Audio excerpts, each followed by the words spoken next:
Holy shit, Halloween Ends. What the fuck was that? That was awful. I know this movie's kind of been out for a little while now. People have made plenty of videos on it, completely tearing it apart. But since I was such a fan of the first two movies in this new trilogy, when I watched this, I just thought I had to make a little rant on this, just how disappointing this movie was. I do not know what David Gordon Green and the writers were thinking when they wrote this as the final ending to this decent trilogy they had going. I mean, they must have been doing an eight.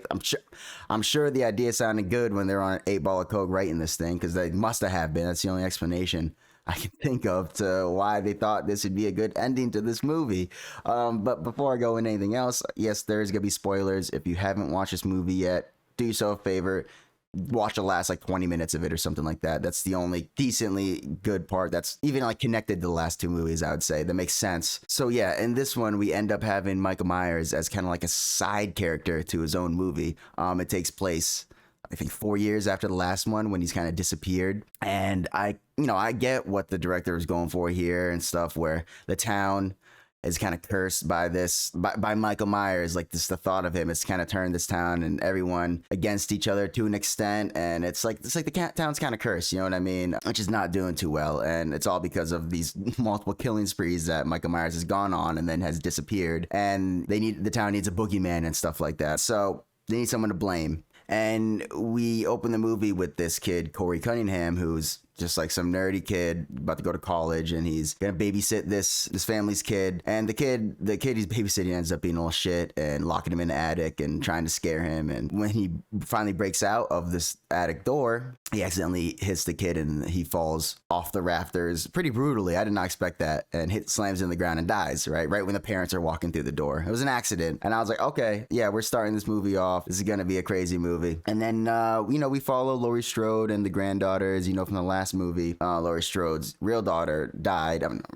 Laurie Strode's daughter died in the at the end of the movie because Michael Myers kills her. So years later, we have Laurie Strode living in this kind of nice house, trying to live normally. She's not like a recluse anymore. She's taking care of the granddaughter, and the granddaughter is working as a nurse, and we kind of follow them both. But then we also follow this Corey kid, years, I'm guessing this is a year or so after the incident, something like that. And he's now working at an auto body shop. He's now the town's new, boogeyman, or this outcast, I guess you can say. No one wants to, walk near him. No one wants to talk to him. They think that he's a murderer. He killed this kid, even though it was ruled as an accident and everything like that. So his life is basically completely screwed up, and he's, you feel bad for him. He basically has no friends, and he has his mom that just completely is annoying. So his life is kind of messed up. But then he ends up meeting the granddaughter in this movie, and I forget her name. It's Allison, right? And she immediately, he actually ends up meeting Laurie Strode first, because he runs into these like town bullies, which I was thinking, I'm like, dude, these bullies like the weirdest group of bullies I've ever seen in my life. They just, I don't know, this one's like a jock, another one's like some kid with a mullet who's like a drummer, I guess, or something like that. And then these two just like random girls. They're just the most ragtag group of kids. I would not expect them to be hanging out. It was just kind of random. So yeah, these bullies just fuck with this guy for like no reason. He won't buy them booze or something like that. And then, Laurie Strode comes up and helps him out and gets these kids to go away. And she takes him to meet, I think, her granddaughter, at the hospital, to get stitched up. I think the kid got popped. He got punched or something like that, right? By one of the bullies. And him and the daughter kind of hit it off, and she ends up inviting him to this Halloween party. I guess she's attracted to him because she sees like that he's also a outcast or something like that. Even though she's not an outcast, she's a survivor. I don't know. She explains it. I didn't really get it too much. This is now already like 30 minutes into the movie, and there's no sign of Michael Myers, and you're kind of wondering, okay, when's Michael Myers gonna show up? You get these glimpses that he's most likely in the sewers under the town. Well, something happens where the Corey kid leaves the Halloween party because he sees the mom of the kid they killed at this bar, and then she kind of cusses him out, and he just pieces. He runs away, and he ends up seeing those bullies again, and they throw his ass off the bridge, which I'm like, damn, that's fucked up. These guys aren't just bullies, these guys are criminals now. And he comes to, he goes in the sewers. Okay, and this is where I figured, all right, this is interesting. We're getting it like this kid we've been falling for and kind of knowing his character, feeling for him and everything. And then he's gonna end up seeing Michael Myers and he's gonna be the first victim, right? I thought Michael Myers was gonna come out of sewers, brutally kill him, and then that's how we're gonna start the movie. And I'm like, oh wow, they really did it like that. Like they're gonna make us follow this kid and feel for him and make him think he's kind of like this new main character of the movie, and then just gotta kill him off, and then it's gonna start being a Halloween film. Well, no, that's not what they did. Michael Myers does come out. He's all beat up and old. Well, he's already was old, right? But he's really just beat up now. And he grabs this Corey kid. Guess this is where there's some like supernatural, because I know they've like mentioned in the last movie that Michael Myers might be supernatural, right? The more he kills, the more powerful he gets.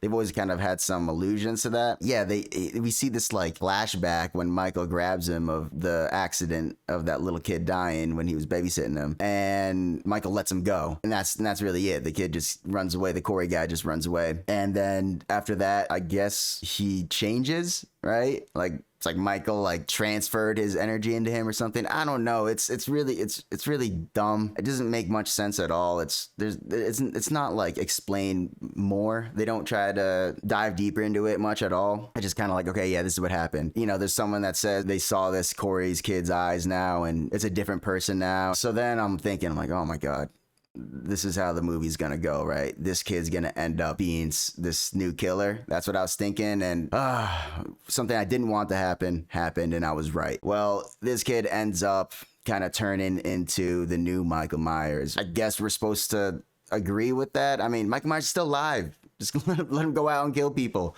But no, he ends up like getting this protege.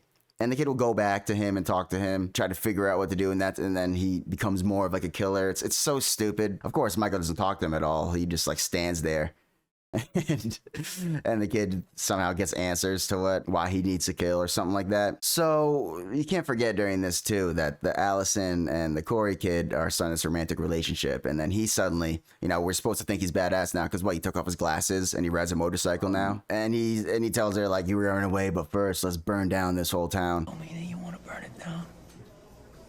Or you tell me you want to burn it. Hey.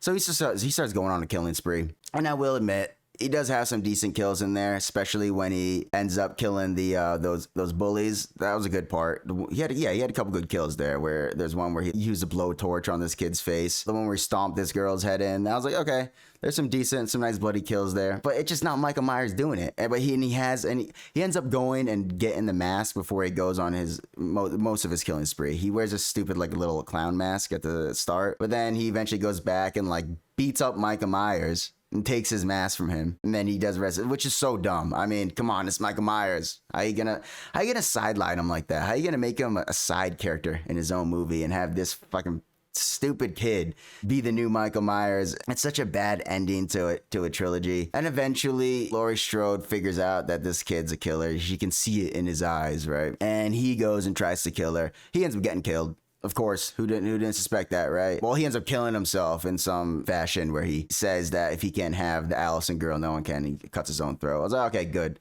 This kid's done. But we're already near the end of this movie, so what more else can happen? Finally, we get Michael Myers. He shows up at the house. Laurie Strode and him have their final confrontation. She ends up killing him, and in the end, the town takes him and throws him into this dump where they have a grinder for grinding down trash and all that stuff, like cars or whatever. So Michael Myers, and they throw his body in there. Michael Myers is dead. There's no way he's coming back from this one. So this was the definitive. I can't say the fucking word. This is the ending of the trilogy for sure. Like, there's no way. I don't know how they could. I mean, I'm sure if this movie made enough money, studios will somehow make a new Halloween. This trilogy, it's over. They ended it in such a stupid way that I'm actually very pissed, extremely mad actually about it. I don't know what they were thinking at all with this. Like I said, they just could have done they could have done what they did for the last two movies, and it would have been perfect. It would have been fine. I would have liked it. They could have just had Michael going on killing sprees, and in the end, this one, instead of getting away, he ends up getting killed, and then that ends the trilogy. That's it. But no, they tried to, get deeper with it and try to have some messages with this movie. Oh my God, it was so dumb. Like, I understood what the message they were going for in this film of how, like, the town created another Michael Myers, and they touched upon that in Halloween Kills, where everyone did that cringe ass, oh, evil dies tonight, and they go and they kill some innocent guy, right? This is basically, they're doubling down on that here, but it just doesn't work at all. Like I said, people are here to see Michael Myers kill people, not fucking some random kid go on a killing spree with a Michael Myers mask. No, you know, it's stupid. Jesus, I don't understand it at all. But yeah, Halloween Ends is crap. I'm so disappointed in it, and just such a bad end to this trilogy. First two movies, still awesome in my opinion. The last 20 minutes of this is okay, but it's just not enough. It's just not enough to save this movie at all. Yeah, Halloween Ends. Congratulations on making Michael Myers a side character in his own movie. All right, guys. See you next time. Bye-bye.